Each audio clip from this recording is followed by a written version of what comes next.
Okay, Jonathan Gannon may have tried to screw it up, but we got our man in Philly with Vic Fangio. Except why is he catching heat? Plus, there's a few linebackers linked to the Birds. However, Howie Roseman's plan is about to be disastrous. Plus, an update on the offensive coordinator situation. So let's talk about it. But first, let's run it.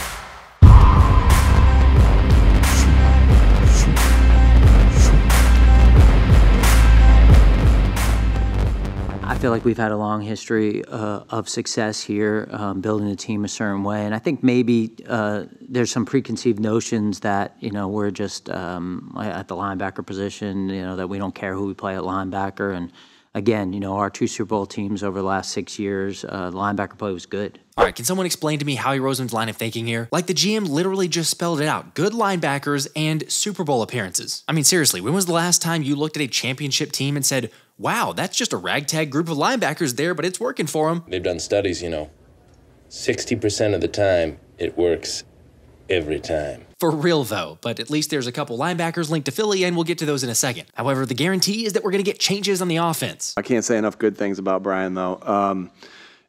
He's a great football coach, and he's going to have another opportunity to lead an offense, and I will miss him.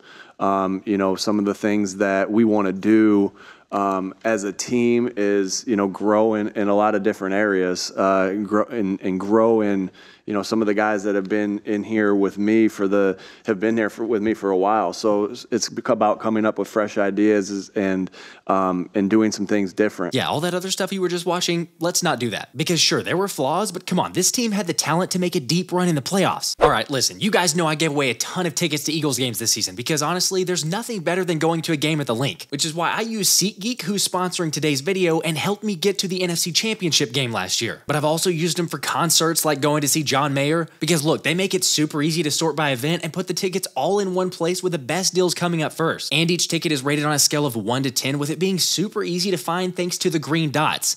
If only Howie Roseman could find a green dot where this easily. Thankfully, SeatGeek also offers a buyer's guarantee, so for example, if your team doesn't make the big game, you can return your ticket ahead of the event with swaps. And I came through for you guys, so use my code Philly for $20 off tickets at SeatGeek. That's $20 off your first purchase with promo code Philly. Make sure to click the link in the description to download the app. Okay, the only way we get back to the big game is not let Sirianni be involved with the offense. I wonder if the sad I'd be without you would be less than the sad I get from being with you.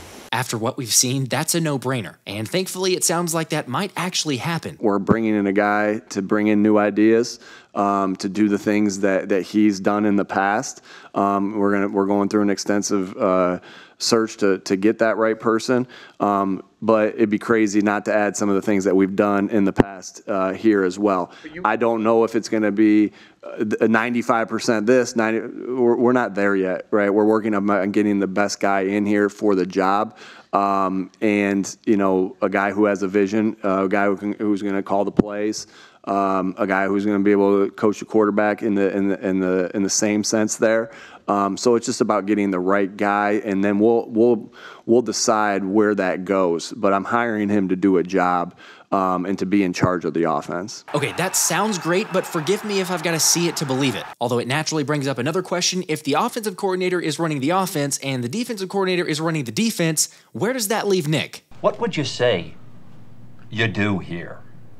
I guess it'd be this very similar to what's going on right now. Does that mean I'll sit more into defensive meetings at times? Maybe, right? Instead of always being in an offensive meeting, maybe I go to a defensive meeting here and there.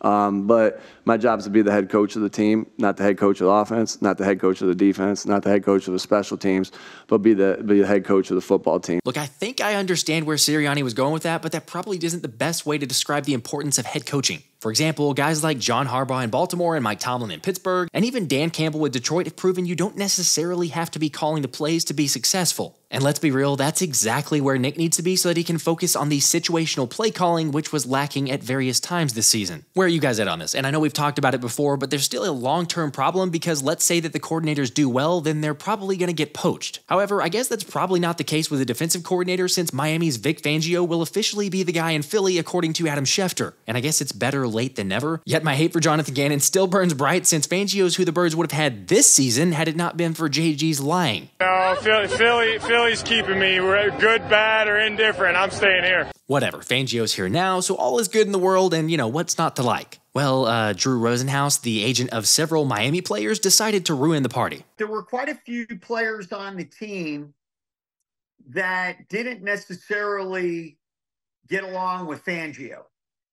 And so it wasn't a great relationship with many of the players. There were some guys that loved him, but there was quite a few that didn't. It definitely wasn't a unanimous positive relationship. Okay, maybe not the best thing to hear, although I'm curious if Drew is putting the blame on someone else because, he represents the players and they kind of underperformed at times. But I get it, Fangio's numbers in general weren't stellar. However, after week 8, his D ranked 7th in success rate, 8th in EPA per play, and just over 20 points per game allowed. So while Sean Desai, JG, and many other Fangio disciples can't run his scheme effectively, there's a reason that so many try to copy it. Plus, in case you wanted a ringing endorsement, shout out to Foles9 for bringing it to my attention, but Ted Wynn of The Athletic shared that Sean McVay, Kyle Shanahan, and Matt LaFleur were all asked which coach's defense is the most difficult to read and attack, with all 3 highly successful play callers answering Vic Fangio. And it was kind of easy for Fangio to earn McVay's endorsement by introducing the league to the blueprint to stop McVay's offense, which looked unstoppable before their matchup in 2019.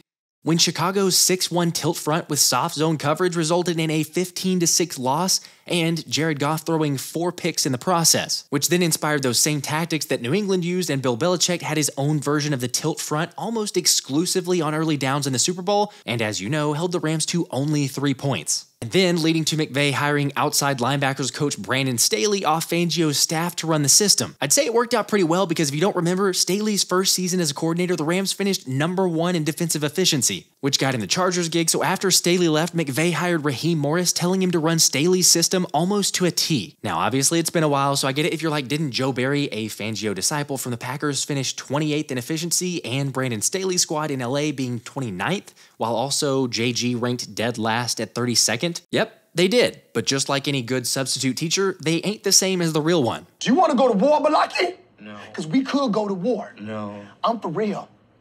I'm for real. I'm just saying, if you're getting that many copycats, you're probably doing something right.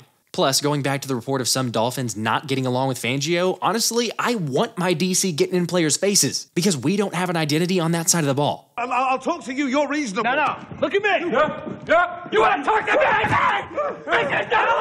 Okay, you bought in yet? Look, to me, the bigger concern is personnel because it's no secret that Fangio's scheme require pretty strong linebacker play and cornerback play. Yeah, I know what you're thinking. We don't exactly check those boxes. And another thing I don't just love is that unfortunately his defense is going to drop edge rushers into coverage. Just take a look at the comparisons between what we witnessed and the edge rushers with the Dolphins this year. Granted, I think it might help Nolan Smith to have a coach be able to utilize his versatility, so hopefully we keep that going. And Van Ginkel kind of went to both edge and inside linebacker, so those numbers are a bit skewed. However, speaking of VG, the 28-year-old will be a free agent, and considering that he was Miami's highest graded defender, if you're buying PFF, he might be worth a look in free agency. Or there's also Carolina's linebacker Frankie Louvu, who according to ESPN's Aaron Schatz predicts that the Eagles will finally spend money at the linebacker position by offering a big contract to the Panthers free agent, since he can play off the ball or off the edge and would give big-time flexibility in Fangio's scheme. Sure, 125 tackles and 5.5 sacks for a dude that's 6'3", 240 pounds and versatility? Sign me up.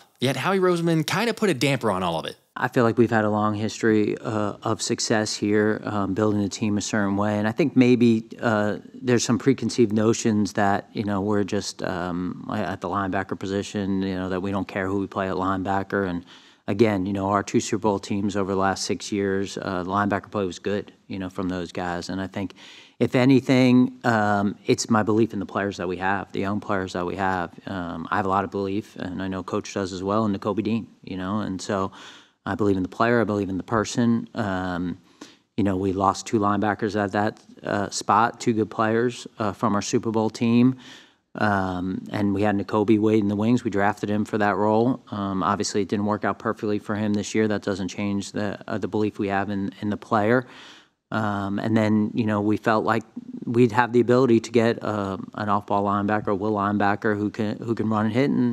And honestly, when you watch the tape, Zach Cunningham had a good year. He really did. And he had a mentality that we like from that position. Fine, I don't disagree that Zach Cunningham had a solid year, but when you look at the list of names that we began camp with in Nakobe Dean, Nicholas Morrow, Christian Ellis, Sean Bradley, Ben Van Sumeren, and Davion Taylor, that doesn't scream high priority. And I'll admit, just like Howie got it wrong, my freezing cold take was that Nakobe Dean was going to have a breakout season. Now, obviously, some injuries derailed the chances to see what a full season might have looked like, but although Nakobe did fairly well in run support, even the small sample size showed he was a liability in pass coverage, allowing 13 completions on 14 targets. I mean, I get that every once in a while you find a diamond in the rough with a UDFA or key free agent signing, but Howie's got to overcorrect to fix this defense. Curious to know who you guys think the Birds should go after to shore up the spot. Or maybe the draft is the best route, since I think it's safe to say I'd lose my mind if we got Jeremiah Trotter Jr. in the midnight green. And I don't know, with Trotter currently projected in the late second to early third range, I guess it's possible. Also, just a theory, any chance Howie's coming out and saying there's not an appetite to change the linebacker philosophy just to throw teams off the scent and then he'll be active in that area this offseason? Okay, well, maybe that's crazy, but this defense has to add a strong presence up the middle. Of course, another area we got to get figured out is offensive coordinator, with so far the candidates getting interviews being former head coach Kliff Kingsbury, Texans quarterback coach Jarrod Johnson, and Chargers offensive coordinator Kellen Moore. Now, LA may have not been so great, but it's worth pointing out that during Moore's 4 years in Dallas as offensive coordinator and play caller, the Cowboys averaged 27.7 points per game, which was the second most in the NFL behind the Chiefs' 28.8. And during his 5 years in Dallas as either QB's coach or OC, they had the fourth most passing yards in the NFL with 256 per game. By the way, also notice that all three candidates are former QBs themselves, which is exactly what I'd expect to see for whoever gets the job, since Sirianni emphasized it's really important that those two guys are going to work hand in hand to make sure we're getting back to where we need to be. Alright, we are getting really close to a decision, so make sure to subscribe and turn those notifications on. Also gonna do a live stream later today, so come on and swing by, and let me know who you got in the Super Bowl. This has been the Philly Special.